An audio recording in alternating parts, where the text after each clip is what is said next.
So funny story, I actually already tried to record this video twice while I was in Bristol. I actually had a really nice walk despite the rain, but then trying to set up with my camera and film without getting completely soaked was a challenge. And then I tried to shoot the next day and it chucked it down. And then I did end up sparking on that short film for 4 days, which completely wiped me out. And I got back home to Cambridge yesterday. So I'm giving it another go. So this is kind of like a follow-up to my New Year's video, which I think was quite well received, where I kind of just talked about how things had gone last year, things I'd learned, what I wanted to focus on this year. And this is kind of a follow-up to that, going into a lot more detail of things that I have been putting into place, especially while it's a lot quieter, being freelance in kind of like December, January, February, it's always a lot quieter. So these are some things that I've already been trying to put into place this year amongst everything else going on.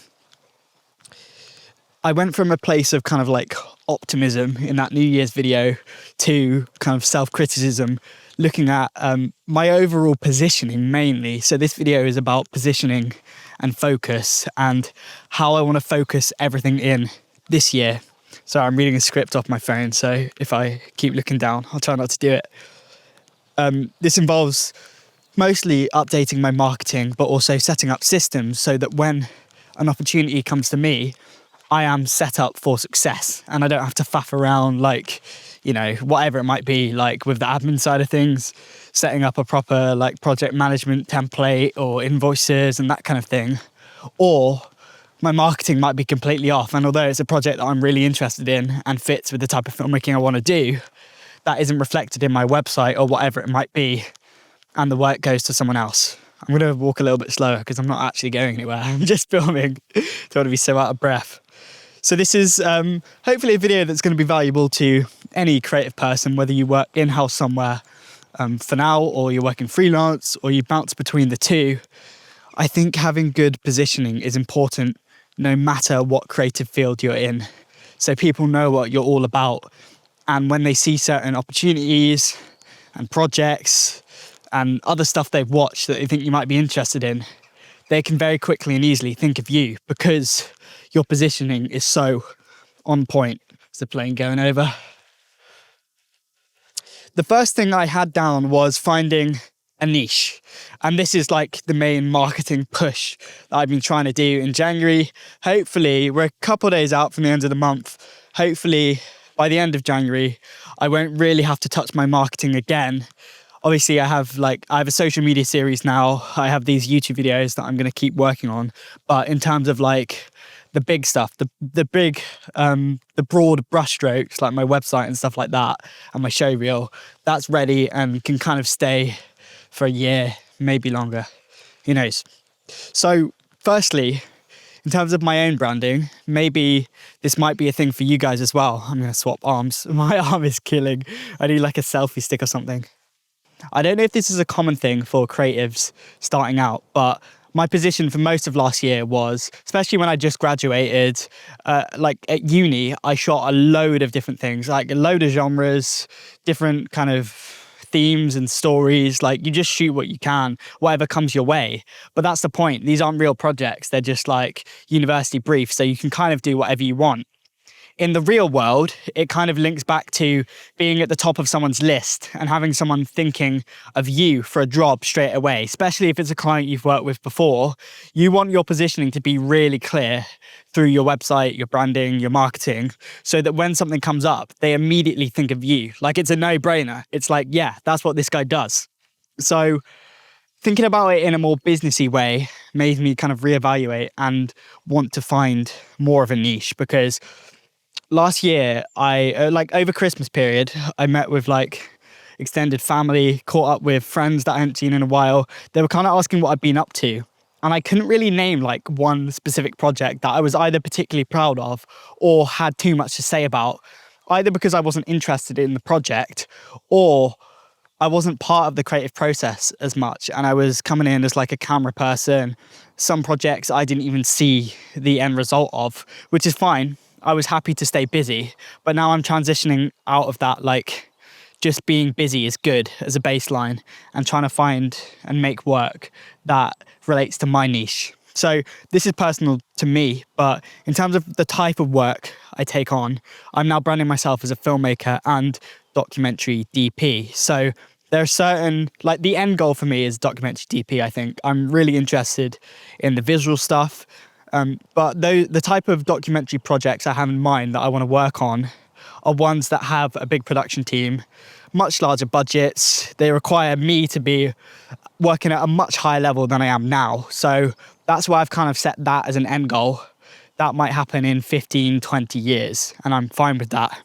In the meantime, I'm also calling myself a filmmaker because I want to be part of that creative process. And I think just being a for-hire camera operator is not going to do it for me. Like, I just want to be, I enjoy being part of the creative process. I enjoy the storytelling process. And I think those are the skills that are more valuable as opposed to just being able to light a really good looking image, especially with one-man band stuff.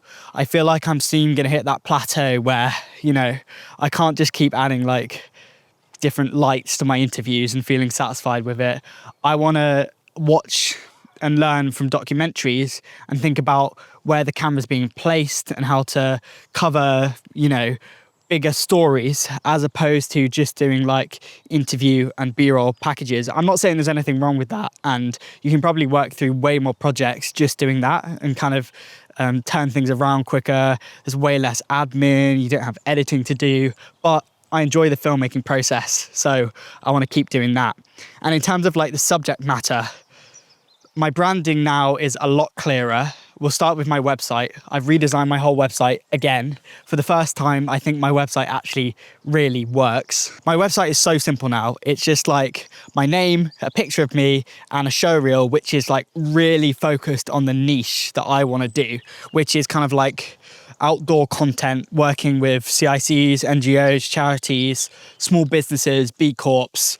It's those types of like value-driven projects as opposed to some of the more corporate stuff that I've worked on since I went freelance. I just think there's a certain type of project which requires a bit more storytelling, and in terms of the film that you're making, it has a bit more impact. So that's how I kind of want to position myself. These clients are way harder to find. It's kind of like everyone's dream clients. Maybe I'll turn around in 6 months and say, look, I've got to shoot some more corporate stuff because I'm just not filling my calendar, but we'll see. But the bottom line is, like, even if I do shoot those projects, what goes out in my marketing is those dream projects and the type of projects I really want to shoot. So my show reel for a start is really focused on that. I've got my name on there, my exact like specialism, what I do, and then stills on this kind of director of photography page. So you've got like the storytelling showcased on homepage, and then some really nice stills. And those include stills from projects that don't necessarily fit into that niche. It's just to show that I'm comfortable with shooting in a variety of scenarios. I can capture B-roll, do nice interviews. It's kind of to show the visual side of things, because that is still important, but I don't want it to be like the forefront of my brand. As I said, being a DP is kind of like my end goal. And then lastly, on my website, I have a very simple contact page.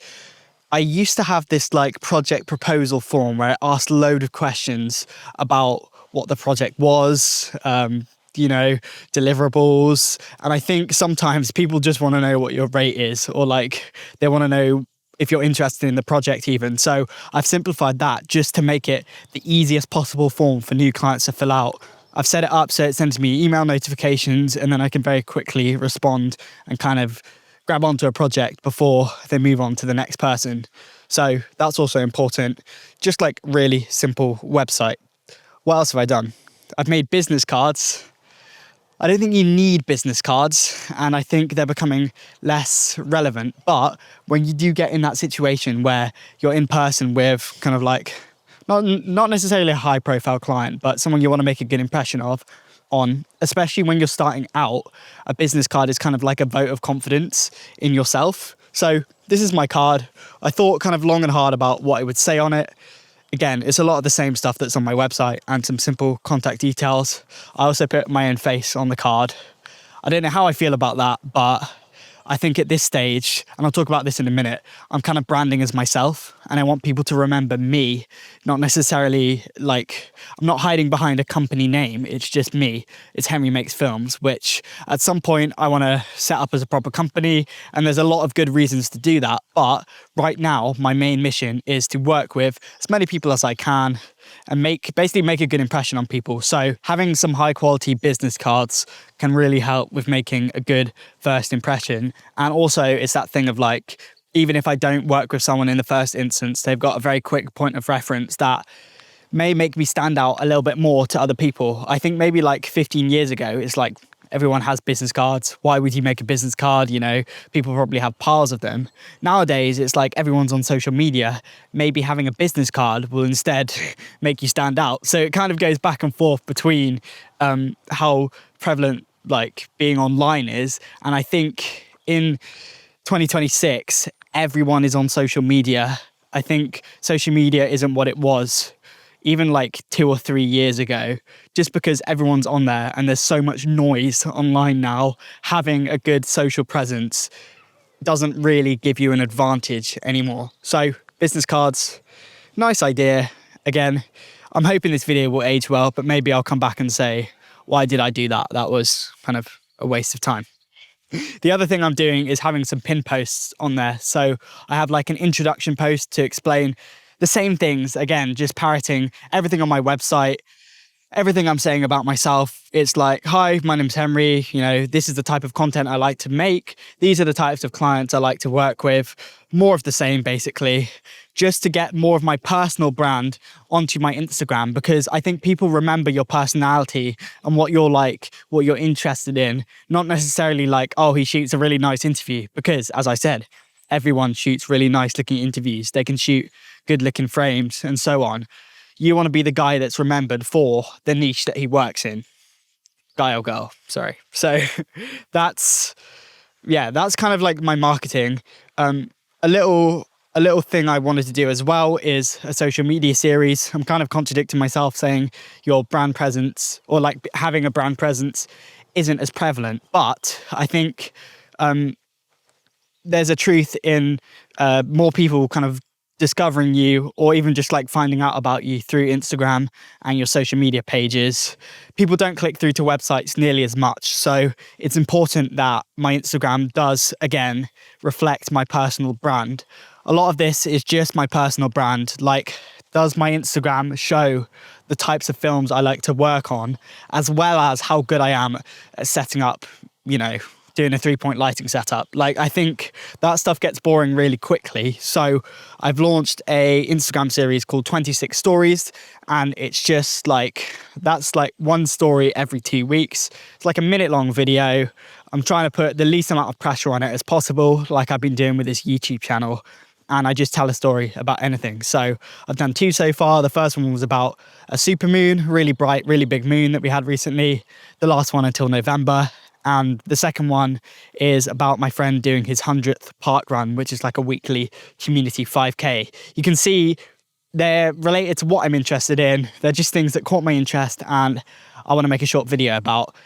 And I think that will allow people to see what I'm interested in, as well as like what I can do, if you see what I mean. The next thing I've got down is like really learning to focus. I think it's really important to put systems in place, especially when you're a freelancer and you don't have people necessarily checking up on you as much or kind of setting you goals.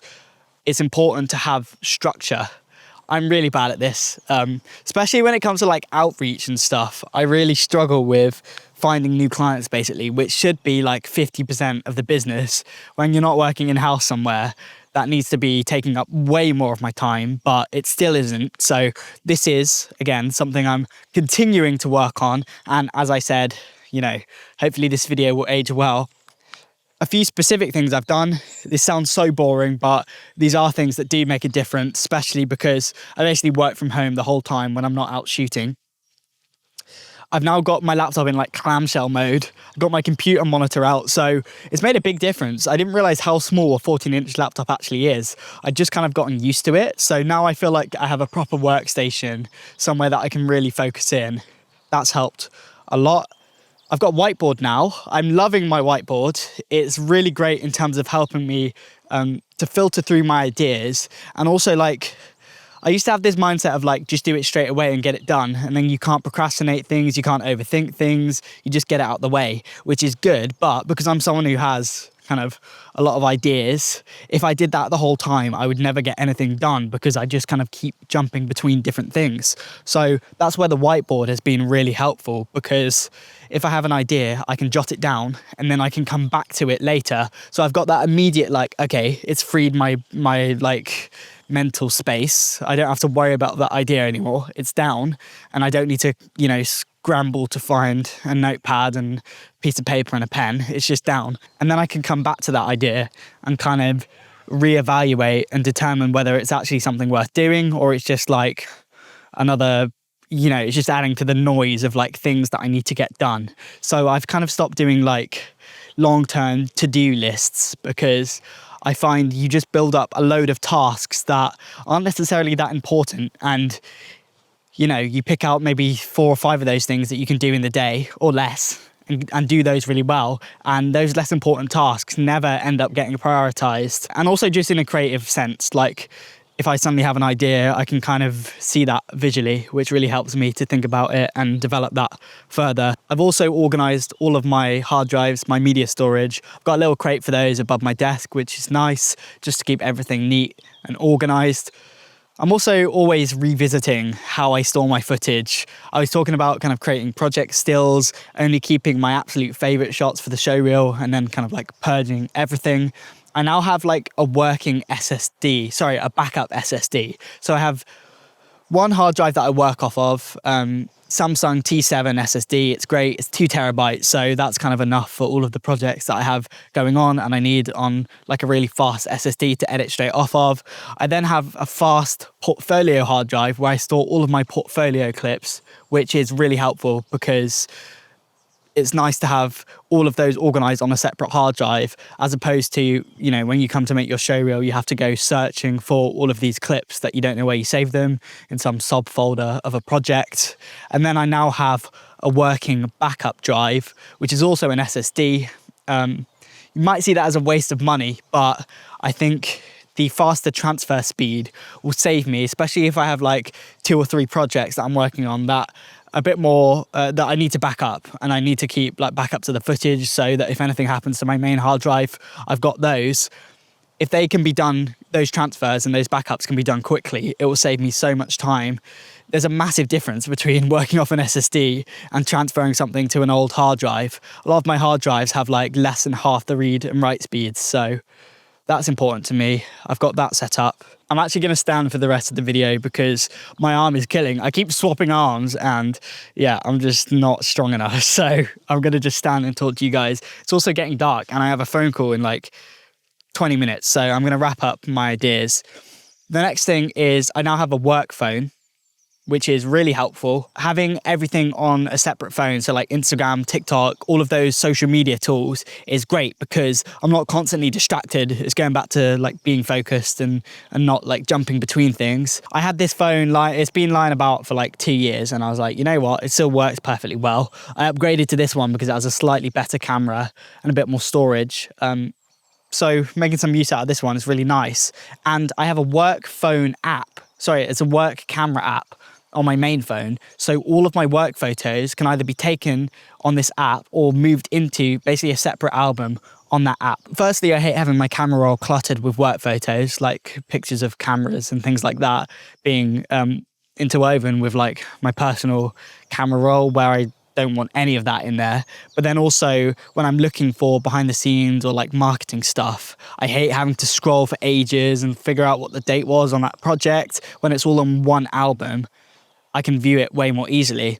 And also it doesn't take up space on my main phone. So within this work phone app, you can actually transfer stuff. I transfer it through AirDrop in like a zip folder to my computer and then onto this phone. So the camera roll on this phone is all work photos ready to go when I need to make, you know, a LinkedIn post or a reel or whatever it is. I can do that all off of here, which is nice. Having 2 phones is useful, but I also still have 2 cameras. I made a separate video about this, so I won't go into too much detail, but It's useful in the way I was talking about it on set, having smaller run and gun camera ready to go, shoots really nice, like slow motion B-roll. I can rig it up in different places, and then a more like documentary rigged camera, you know, it's heavier, put it on a tripod, and that's what the two different cameras do.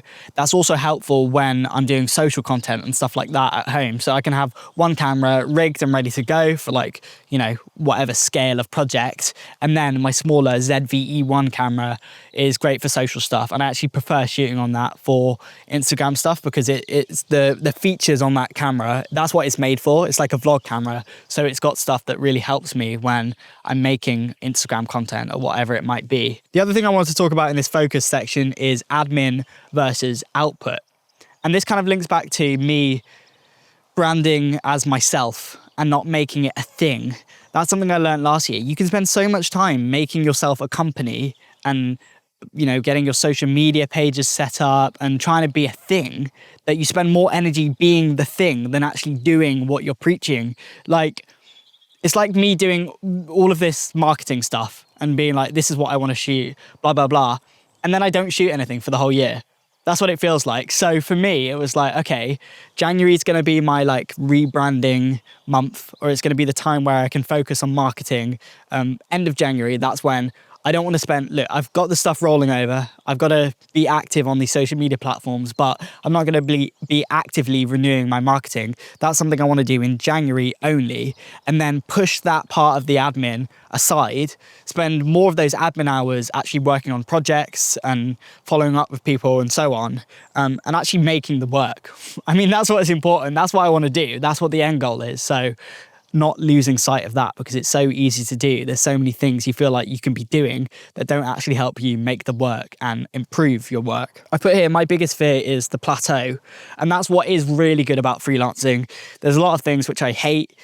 You know, work can be totally random in terms of like getting projects scheduled, but also the types of projects you work on. But there is one thing that I stand by and will always stand by, that is that the rate of progress you make freelancing, maybe less so with the one-man band stuff, but especially when you're freelancing and joining other productions, you work with a variety of people, you learn so much faster than if, for example, you're working in-house somewhere, especially if you're working in-house somewhere that does like podcasts or something. Like you're doing the same type of content, so you feel a bit stuck. Like, okay, I've got like a podcast down, I can, you know, shoot a really good multicam podcast, lighting, everything, but I don't feel like I've learned anything new for ages. And the same thing will happen for me if I just keep offering those B-roll and interview packages and I don't try and like step outside of my comfort zone. You just get really good at doing one particular thing, but then suddenly look back and realize that you haven't necessarily improved your craft in like a year, 2 years. So that's my ultimate fear, and that's what I want to avoid. Sorry if I'm like, my voice is shaking, it's fucking freezing. The heat has dropped off as the sun's gone down. Next thing I have is making genuine friendships. This is like some cheesy thing you'd see on LinkedIn and someone would write it with AI and not really mean it, but I do mean it. I really want to stop that transactional networking where you go into a situation and you feel like you either have to offer something to someone else or they have to offer something to you. When I speak to other people in similar niche, I just want to have a conversation with someone about who they are and what they're interested in. That's all your initial conversation needs to be. It doesn't need to be like, blah, blah, blah, this is what I offer, like, this is what I can do for you. It's like, that's already in your marketing. It's already in your website. That's immediately obvious if someone needs to look you up or they have something coming up that they think you might be good for. They can see all of that. So don't say it twice. Don't feel like your in-person interactions need to be a marketing push. So then they can say, look, Henry was really nice, not he begged me for a job. It's like, Henry is nice to work with, let's bring him on, he's good fun. You know, and I think that's what people remember, as well as, again, your personal brand. It's like, Henry's nice to work with and he's interested in this exact type of project. I want to be a nice person and be someone that people know and enjoy working with.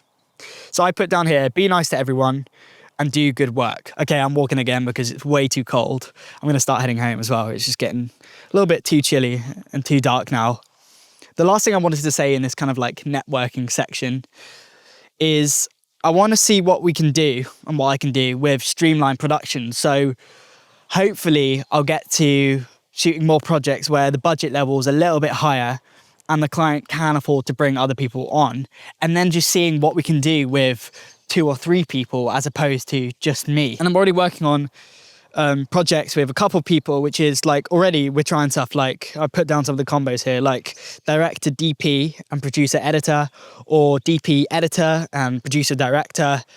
Just seeing how you can balance the workload a little bit, kind of creatively bounce off each other, but also like make the project way better in doing that. So finding more excuses to bring other people on will also elevate the work, as well as all of the stuff that I just mentioned that's really helpful on like a networking level. Oh my God, it's freezing. I'm gonna start walking a little bit faster now.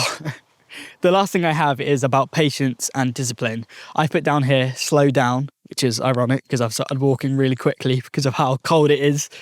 I put this cheated quote, which is, people overestimate what you can do in a day, and underestimate what you can do in a year, which I think has a lot of value to it, because it goes back to this like whiteboard thing. Like I have all these ideas and like, oh, this would be great. You know, let me do this. Let's work on this now. Let's get this done. And you try and do a million things in a day and then get to the end of the day and it's like, okay, I didn't achieve everything I set out to do because, you know, I was just unrealistic with it. And half of those things didn't even support my like wider mission. So what was the point of all of that? So again, it's going back to what is my mission, you know, what's my positioning, and is what I'm doing helping with that. Freelancing isn't that complicated. It's having like a few quality clients that you work really well with and agree with the work you're making and what their mission is. So I think you know when you have it, but like looking for those types of clients is going to be really beneficial for me, and keeping up those good client relationships on a personal level as well. It's not all like this psychopathic like business mindset. And then like diversifying my skills. I mentioned this in passing, but I think it's not very wise to just niche down fully and only do one type of thing. It might be the majority of your work, but as I said, for example, sparking on this project taught me a lot about cinematography. Anyway, that's all I'm going to share in this video. Hopefully that made some sort of sense. As I said, I've linked that LinkedIn post down in the description. I've got some days in the calendar in February and March, so I'll bring you along where I can, and any other ideas I have in the meantime, I'll share with you on this page. As always, I'd love to hear your thoughts on anything I've talked about in this video, and I'll see you very soon, hopefully.